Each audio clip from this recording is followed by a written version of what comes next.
I'm more of a cichlid guy than an aquascaping guy, and the two don't really mesh well together at all. Don't touch me! But I recently had the chance to visit a store that specializes in aquascaping, and I'm so glad I did. Blew my mind. Check it out. I was in Seattle and visited the best aquarium aquascaping store I've ever been to. Beautiful tanks, lots of aquascaping materials, and amazing service. Here, I'll show you. You're gonna love this. My tanks aren't super heavy on aquascaping, but I have dabbled a bit into this world of creativity with a few of my tanks with some driftwood and plants. This is how I found out that plants and I are actually, it turns out, mortal enemies.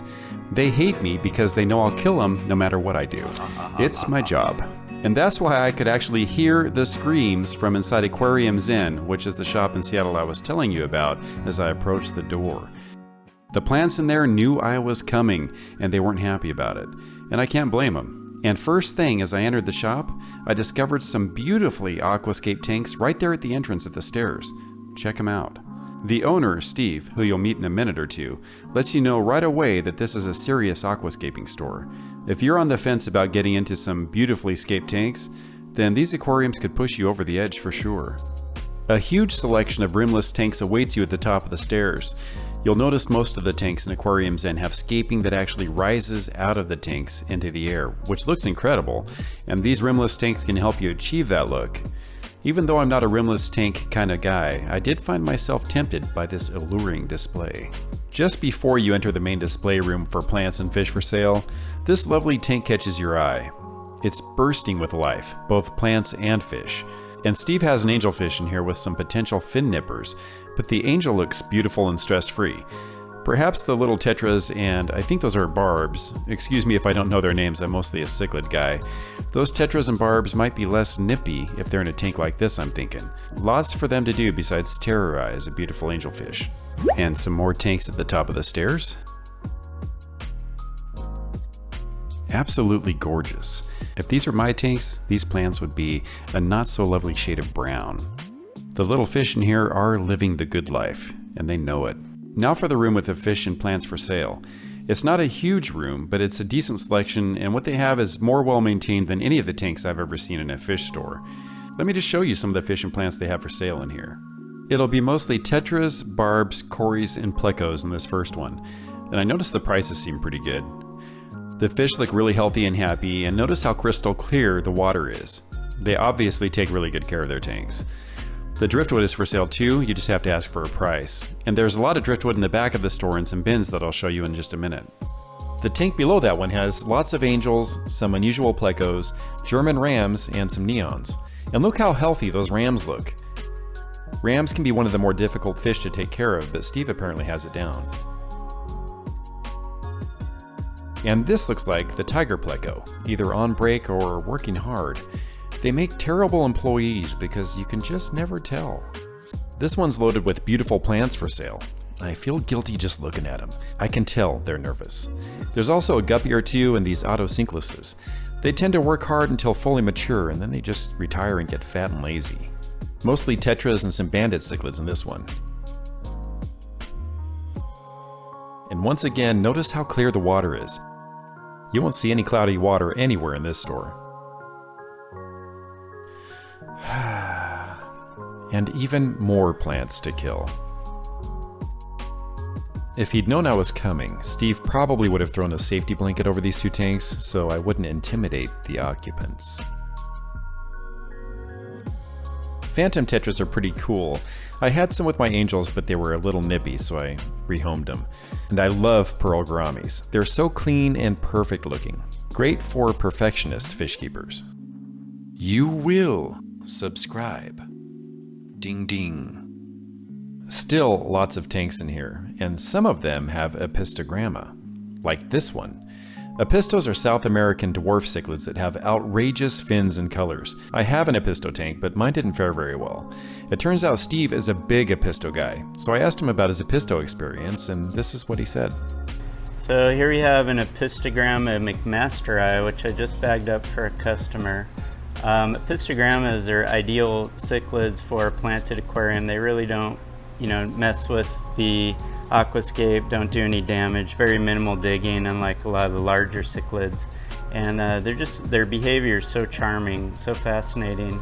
beautiful colors, really wonderful fish for planted aquarium. That ideal feature fish, you know, as a centerpiece, where you built a population of other fish like tetras or rasboras, corydoras around, you know, a individual pisto male or a little harem or pair, including the males and females. So highly recommended. You could keep them in like a 20-gallon tank or so. Just an ideal little territorial fish with tons of personality and color. Like Steve said, a 20-gallon is really all the size you need for a couple of apistos. There really aren't that many cichlids that you can put in a tank that size, so if you're limited on space, then this is an excellent option.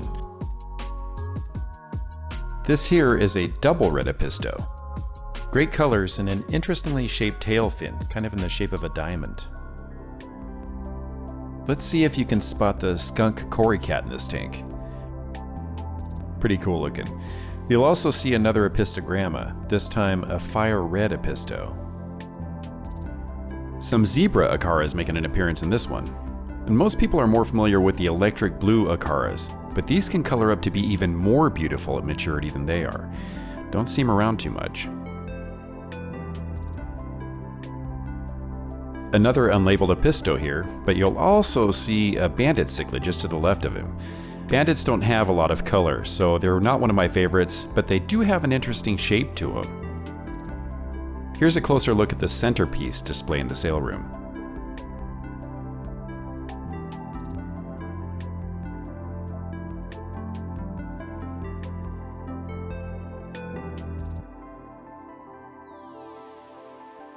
It's shipment day, so you'll see some floating bags in the tanks. Hey, look, it's Steve again. Gotta look busy.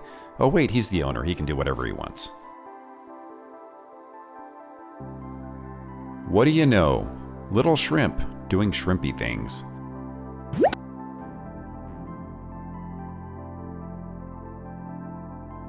And big shrimp doing big shrimp things. I am the lord of you tiny shrimp, says the big shrimp. Cute little pea puffers at a great price. They look innocent, but don't let them fool you. They can mess up other fish with their fin nipping practices. What? Bettas who aren't being mistreated by getting stuffed into tiny cups? This is insane. I almost bought a betta and then started scaping a little tank for him, but I didn't. Maybe someday, but I'm just too busy with my nut job cichlids at the moment. Maybe the most gorgeous freshwater fish there is. What do you think? There's a lot more to aquariums than just the fish and plant showroom. At the back of the store, we have lots of other plants for sale. With more cool shrimpy guys. These are called X-Men shrimp because they're all wearing X-Men uniforms. And this is actually a breeding colony tank, so this is where they have sex. I should turn the light out. Cool driftwood and more plants. We're just now getting into the scaping materials, so get ready. Lots of various types of driftwood. I wouldn't have been averse to the idea of picking up some driftwood for my new American cichlid tank, even though I already have something really big coming from Aqua Decor, but I didn't see something that would really complement what I already have in mind. These are some really nice pieces though. I actually get mine from a spot down by the river, but you do have to worry about bringing home some creepy bugs that way. Hey, but maybe you like creepy bugs. YouTube doesn't really share that demographic with me. Color-coded tags show you how much it'll set you back. Here's the chart for easy reference. Hey, look what I found. A large net I've been needing to pick up. Should be big enough to catch some of the larger Africans and Americans I have. Not all of them though. Some of those Americans are gonna get pretty big. And I'll be telling you all about them in an upcoming video, so, well, you should watch it. Nice little tank with some Harlequin rasboras in it. Oh, and looky here. All kinds of supplies. These are some sweet leaves for your betta tanks. Probably could use them in a lot of scapes though. Prices aren't too bad at all. Lots more supplies for you. Just about everything you need to get started, including some basic stuff. And sand. Pricey, but you have to pay for the good stuff. Plenty of lighting options. If you're going to have plants, then you want to have a good light. Check out all these beautiful rocks. And they even have a sandbox here for you to try out some potential layouts, see if it's going to work for you. Or you can just play in the sand, I mean, whatever floats your boat. I decided to ask Steve about one of his more prominent display tanks. So we have this is a 48 inch by 18 by 18, about 65 gallon rimless aquarium, and it's only a month old. This is a fresh scape, which might be hard to believe considering how jam-packed full of plants it is. The focus is really the hardscape. I have a bunch of manzanita branches that I've kind of interwoven and tied Hygrophila pinnatophyta and mosses to the branches. It kind of looks like epiphytic ferns growing over the limbs of a gnarled tree. So that was my inspiration to try to create like almost like a bonsai underwater, that kind of feel. Beyond that, there's a background of pink rotalas. So this is kind of a two-toned effect when it grows in. The background will be all pink, foreground will be all bright green. And I've just started populating it. We have some juvenile raccoon tetras, very beautiful yellow tetra when it matures, and a small population of albino angelfish, which I thought were kind of fun. But like I said, it's just a month old, so it's kind of fun to watch it develop in these early stages. I also asked Steve about how he designed his shop and his plan for what he wanted his customers to experience the first time they walked inside. There weren't a lot of stores or resources supporting that hobby, and so that's what really drove me. And in order to do that properly, I felt like I had to introduce the concept visually so people could experience it. So my focus was really to design a gallery as much as a retail shop. My favorite thing is the relationships that you build, just the customer relationships. A lot of my customers I consider friends. I love sharing my passion for the planted aquarium, the freshwater aquarium with people, and I love to watch their enthusiasm develop and try to give them the skills they need, to succeed. But for me, it was not just about making money, it was also about the kind of impact on the community I wanted to have and legacy I wanted to leave. So let me know what you think of Aquarium Zen, and do you have a store even remotely like this where you're from? Let me know in the comments. Next, I will be, actually today, going to pick up my custom aquarium's huge South American and a few Central American fish tank. I'm really looking forward to getting that in the house, and it's gonna go right over here. Go on, show them. It's gonna be right where Alcatraz used to be, an open slate. And that, my friend, is a wrap.